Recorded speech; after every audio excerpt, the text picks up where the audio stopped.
The Cincinnati Bengals beat the Baltimore Ravens 41-17, and they are now at the top of the standings in the AFC North for the Bengals. Joe Burrow, he went 23 of 38, 416 passing yards, 3 touchdowns, 1 interception. Ja'Marr Chase, he had 8 receptions, 201 receiving yards, 1 touchdown. And for the Ravens, Lamar Jackson, he went 15 of 31, 257 passing yards, 1 touchdown, 88 rushing yards. This is Lamar Jackson's first loss to the Cincinnati Bengals. So the last 2 years, the Ravens have dominated the matchup. They've won 5 straight, but that didn't happen yesterday afternoon in Baltimore. So I got Bengal fans texting me yesterday in the immediate aftermath of the game, and they're asking me, they saying, hey, is this a statement win? Is this enough for you to give my Bengals credit and actually admit that they are a legit contender in the AFC? Are you ready to admit that you were wrong about the Cincinnati Bengals coming into the season? So I got to be honest, ladies and gentlemen, live here tonight on Wise Guys on the Worldwide Sports Network, I have to admit that I was wrong about the Bengals coming in last place in the AFC North. I was wrong about that. They've beaten Baltimore 41-17. They beat Pittsburgh earlier in the season. I think the score in that game was like 24-10, I believe. So they dominated that game against the Pittsburgh Steelers. So I got to be honest. I had the Bengals finishing 4th in the AFC North. I had the Browns winning the division, and we know the injuries that they are dealing with currently. You know, Odell Beckham's out with a shoulder injury, you know, even though he did play, I believe, in the Thursday night game, but he's dealing with a shoulder injury right now. You saw Baker Mayfield was out Thursday night. You know, Nick Chubb and Kareem Hunt were both out against the Denver Broncos, but there are reports that Nick Chubb will return back to the lineup in week 8. But the Bengals, I got to be honest, they have proven me to be wrong, and they are the best team right now currently in the AFC North. After 7 weeks, they have proven that they are better than the bullies in the AFC North for multiple years. The Baltimore Ravens and the Pittsburgh Steelers pumped the Cincinnati Bengals, and that is not the case anymore, ladies and gentlemen. The Cincinnati Bengals are the class of the AFC North, and they have completely dominated this division so far through the first 7 weeks of the season. They ain't played Cleveland yet. I think they got a big-time matchup against Cleveland November 7th at Paul Brown Stadium. But through the first 7 weeks of the season, the Cincinnati Bengals are the class of the AFC North, and they are the best team in the AFC North right now. And honestly, watching the Bengals in these 7 games that I've watched them so far this season, I can't believe I'm saying this. You can make a legitimate argument that the Bengals could be 7-0. You can make that argument. They lost on a game-winning field goal by the Green Bay Packers, but they had 2 opportunities in that game to kick a game-winning field goal. McPherson missed 2 potential game-winning field goals, although Mason Crosby missed 3 potential game-winning field goals in that game for my Packers. And I thought the Packers had opportunities to pull away from the Bengals in that week 5 game, but it did not happen. And then you remember in week 2, going up against Justin Fields, Bengals lost 20-17 in a game where Joe Burrow threw 3 interceptions. That's very uncharacteristic of Joe Burrow. So that's something that we don't always see happen. And the Bengals still had an opportunity to beat the Chicago Bears in the Windy City in week 2. So you can make an argument that the Bengals could easily be 7-0 right now. Therefore, you have to say that they are one of the best teams right now in the AFC. They really, really are. Like, we're talking about the Arizona Cardinals being 7-0. The Cincinnati Bengals could easily be 7-0 alongside the Arizona Cardinals. So I was wrong about the Bengals finishing last in the AFC North. They have a legitimate chance at not only making the playoffs, but possibly winning the AFC North. Now, yesterday, after the Bengals dominated against the Baltimore Ravens, Bengal fans, because they're not used to winning, they get carried away and start talking about the Bengals being the best team in the AFC. And that's where I will say, pump the brakes, Bengal fans. Pump the brakes. Not so fast. Right now, on a neutral field, for all the marbles, with the money on the table, if the Bengals played the Buffalo Bills, I'm picking Josh Allen and the Buffalo Bills. If the Bengals had to face Derrick Henry and the Tennessee Titans, right now, I'm picking the Tennessee Titans. Now, I know the Titans, they had a rough start to the season. Y'all remember earlier in the season, the Titans, they lost to the New York Jets, a bad loss, but the Titans have reeled off 2 straight games. And I'm going to talk about them here in a bit when I talk about the Chiefs-Titans game. But the Titans are 5-2 on the season, same identical record as the Cincinnati Bengals. So those are 2 teams that I would say right now I would pick over the Cincinnati Bengals in the AFC right now. And I'm not so sure the Bengals are still better than the Baltimore Ravens, although they did dominate the Baltimore Ravens yesterday. And again, the Ravens, they had beaten the Bengals 5 straight games heading into yesterday's matchup in Baltimore. So I give the Bengals credit, but I still believe that the Ravens are a good football team despite all of the injuries that they're currently dealing with. I mean, they got guys playing running back right now who are past their prime in Latavius Murray and Le'Veon Bell. But again, I give the Bengals a ton of credit, and let's break down what happened yesterday in Baltimore. Looking at the Bengals win yesterday against the Baltimore Ravens, it wasn't the fact that the Bengals won. It was how they won yesterday. They dominated the second half. They outscored the Baltimore Ravens yesterday 28-7 in the second half. They scored 28 points unanswered yesterday in the game against the Baltimore Ravens. So it wasn't the fact that they won. It was how they won. And you remember, after I think the Bengals had scored a touchdown, I think Uzama had got into the end zone. If I'm not mistaken, I believe he got into the end zone.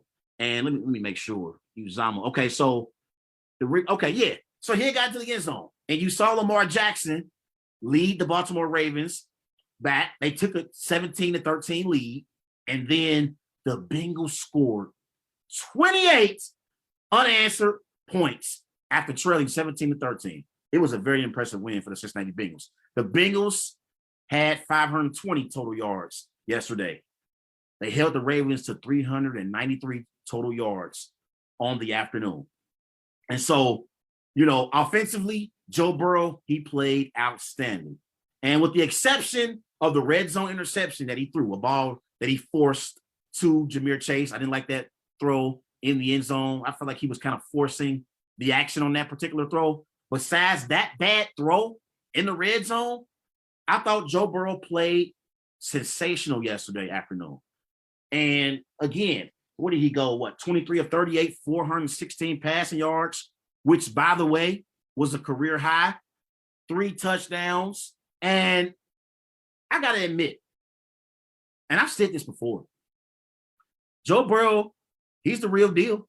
He is the real deal. And in 17 starts in his career so far, Joe Burrow has 30 touchdowns, 13 interceptions in 17 games.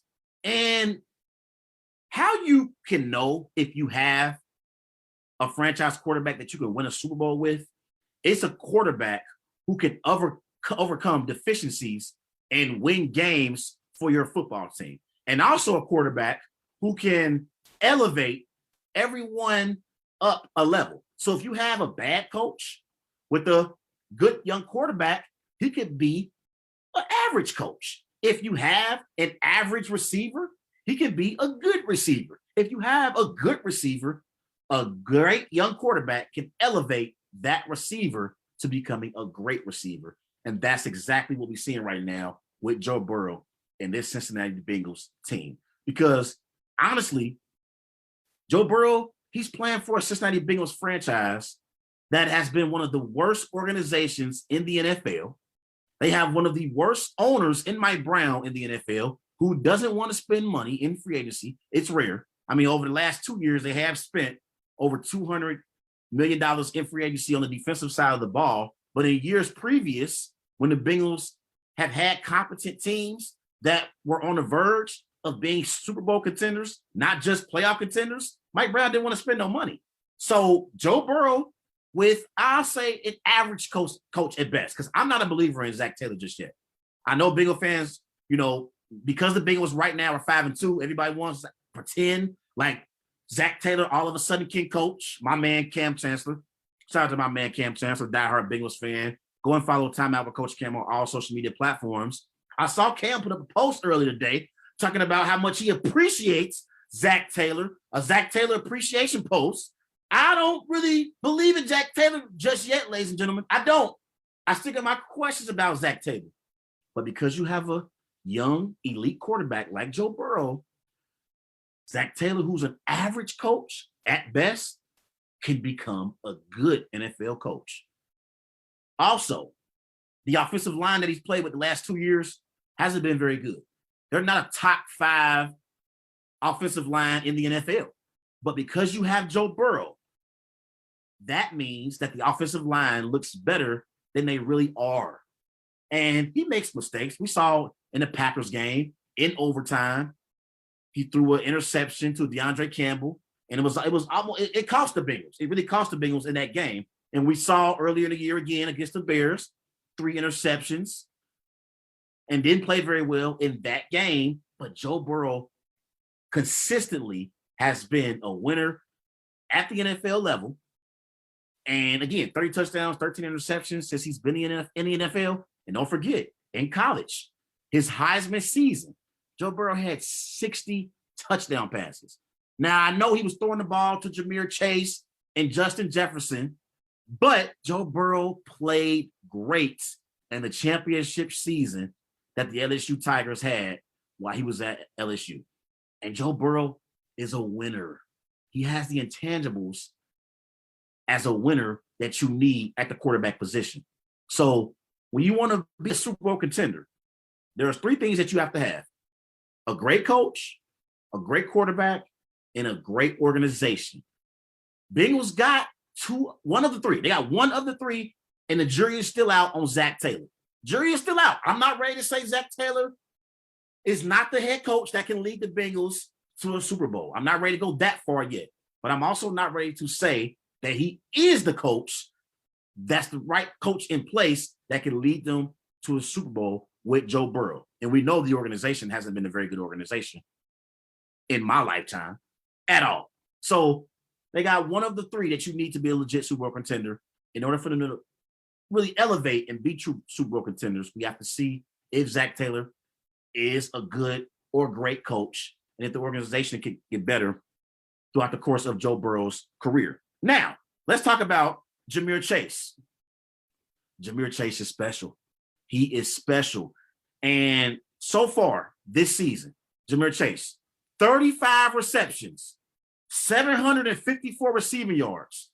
That's the most by any player through their first 7 games in NFL history.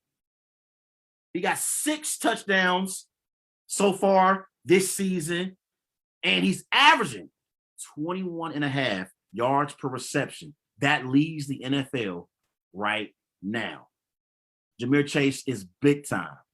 And if you don't tackle him in the open field immediately, Ja'Marr Chase can break off a huge run for 40, 50, 60 yards when he catches the football. He has that great breakaway speed like Odell Beckham had, in his prime with the New York Giants. I used to always say, Odell, he has that great breakaway speed. Antonio Brown has it as well. Ja'Marr Chase has some great breakaway speed. You even saw T. Higgins he got into the mix. 7 receptions, 62 receiving yards. CJ Uzama, 3 receptions, 91 receiving yards, 2 touchdowns. I mean, the Cincinnati Bengals right now, they got weapons all over on the offensive side of the ball. All over. And in the Ravens secondary, nobody could guard Ja'Marr Chase. I mean, Marlon Humphreys, who got paid in the offseason, who's actually a good covering corner, he covers pretty good. He got lit up by Ja'Marr Chase yesterday afternoon in Baltimore. He got completely lit up. So the Bengals offense, they are playing at a very, very high level. The only thing I would say the Bengals have to do a better job of, they have to get Joe Mixon involved in the offense and have the running game effective. That way you can play complementary football, and the Bengals would be virtually unstoppable. It would be unstoppable. Yesterday, Joe Mixon only had 12 carries, 59 rushing yards. Then, you had Sajay Perrin. He had 11 carries, 52 rushing yards. I want to see Joe Mixon get more involved in the offense. Because if they can get Joe Mixon going, it's over. Because everywhere else, this offense is flying high on all cylinders. They're playing well on all cylinders right now. But I want to show some love to the Bengals defense. Their defense was very impressive yesterday. Lamar Jackson didn't even have 100 yards rushing yesterday. He only had 88 rushing yards on the afternoon. And as electrifying as Lamar Jackson is as a quarterback, holding him to under 100 yards rushing is very impressive for defensive coordinator Lou Admiral and his group. They were very, very impressive. And so far this season, this is through 7 games. The Bengals, they have a top 10 defense. They only given up 94 yards a game rushing. So teams aren't even averaging 100 yards per game on the Bengals defense. And then they're only giving up 18 points per game. The offense is scoring 28 points per game. So they're going to score points. But defensively, they're only giving up 18 points per game. That is very impressive. And that's why I want to show some love to the Bengals defense tonight. Because we all know about how high-powered the offense is. With Ja'Marr Chase, one of the best young receivers in the NFL. Joe Burrow, one of the best young quarterbacks in the NFL. We know how elite their offense is. But let's talk about how great their defense played yesterday afternoon against Lamar. They sacked Lamar 5 times, which is tied for the most in his career. So they got to Lamar Jackson 5 times. Sam Hubbard, he had 2.5 sacks. Ojobi, he had 1.5 sack. And Trey Hendrickson, who they signed in free agency, he had a sack as well. They've been very impressive. And then you remember in the week 5 week 5 loss against the Packers, in the red zone, I saw the Packers get down there 4 times and had to settle for field goals 4 times. And you remember, in that game, the Bengals overcame deficits of 16-7 and 22-14 in a game where I thought the Packers had an opportunity to take control of the football game, but it did not happen. This is a different Bengals team. And again, they are playing complementary football offensively and defensively right now. And defensively, again, over the last 2 years in free agency, they've spent over $200 million. They brought in DJ Reader. They brought in Von Bell as well. They drafted Logan Wilson 2 years ago. So they got a lot of players right now who are contributing to their team defensively. And I love Jesse Bates. Jesse Bates, he will lay the wood on you across the middle of the football field. He can really, really hit hard. And, he's one of the most hardest hitting safeties in the NFL. He's underrated, but Bates, he can hit you hard coming across that middle. So, like I said, they spent some money in free agency defensively. And right now, they playing some great football. They really, really are. But when you look at their schedule over the next, 5 weeks, okay? Look at their schedule. At Jets, that's a win for the Bengals. Let's go ahead and pencil that as a win. The Bengals will dominate the New York Jets. They home against the Browns November 7th. That could be a loss, but it's a toss-up game because the Bengals could beat the Browns at Power Brown Stadium, Battle of Ohio, Baker Mayfield versus Joe Burrow. It'll be an exciting matchup, although Joe Burrow is better than Baker Mayfield. I'm not saying Baker Mayfield is better than Joe Burrow, ladies and gentlemen, okay? He's not, but it'll be a nice matchup. Then they got to bye. You know, when you look at their schedule, they got to bye week 10. Week 10, they got to bye. Then they're at Raiders, week 11, and then they're home against the Steelers, week 12. Raiders could be a loss, so that'll be a toss-up game as well. I've already said I don't believe in the Steelers. I don't. So I think they'll beat the Steelers. So over the next 5 weeks, you know, it'll be probably about week 13. We'll say it'll be week 13. I think over the next 5 weeks, the Bengals could easily go, we'll say 2-2, maybe even 3-1. If they can steal a game against the Browns or the Raiders, you go 3-1 over the next, 5 weeks with a bye in there as well. So they go 3-1 over the next 5 weeks. They'll be sitting at 8-3. Woo, impressive. And I know Cincinnati Bengals fans will be going crazy, as we head into week 13 and the Bengals are 8-3 with an opportunity to have the road to the Super Bowl come through Cincinnati. Oh, man. Woo, that'd be crazy. That would be crazy. Now, one more thing I want to talk about. Joe Burrow versus Lamar Jackson. So yesterday, again, because the Bengals haven't had a team that's been a legit contender in the AFC in about 4 or 5 years, we got Bengal fans going crazy. Crazy to the point where there are Bengal fans that are trying to say that Joe Burrow is better than Lamar Jackson. And that is crazy. That is crazy. And can we please stop? Is there a possibility that Joe Burrow could have a better career than Lamar Jackson? Yes. Joe Burrow is a better pure pocket passer than Lamar Jackson is. Although Lamar Jackson has gotten better at throwing the ball from the pocket. He really, really has. And, so far in his career, Lamar Jackson, 78 touchdowns, 23 interceptions. He's completed 64% of his passes. And you remember in 2019, he won NFL MVP, 36 touchdowns, 6 interceptions. The man had over 3,100 passing yards. He broke the rushing yards record that was previously held by Michael Vick. So Lamar Jackson is big time. But let's stop trying to act like Joe Burrow is currently better than Lamar Jackson because he is not.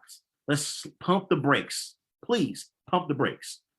I know Lamar Jackson only has 1 win in the postseason so far in his career. He's played in 4 postseason games. He's 1-3 in the postseason, 3 touchdowns, 5 interceptions, completed 56% of his passes. Not very impressive, but Lamar Jackson, he has an NFL MVP on his resume. Lamar Jackson has broken the rushing yards record previously held by Michael Vick. He made it to a Pro Bowl in 2019. He was the NFL passing yards leader the year when he won the MVP. And y'all remember, he was a great college player for Louisville. Lamar Jackson currently is better than Joe Burrow. That isn't to say that this could not change as time goes along. But Lamar Jackson is still currently better than Joe Burrow. So these are some records that Lamar Jackson has broken. Most single season rushing yards by a quarterback, like I just mentioned earlier, 1,206 rushing yards. Most single season rushing attempts by a quarterback, 176 rushing attempts. Most 1,000-yard rushing seasons by a quarterback. He had 2 1,000 yards rushing seasons, 2019 and last year. okay? And he has the most games with the passer rating in the same season, tied with Ben Roethlisberger with 2. Most games with the perfect passer rating. That's Lamar Jackson. I'm not ready to say Joe Burrow is better than Lamar Jackson just yet. Please pump the brakes. But Joe Burrow, he definitely is big time.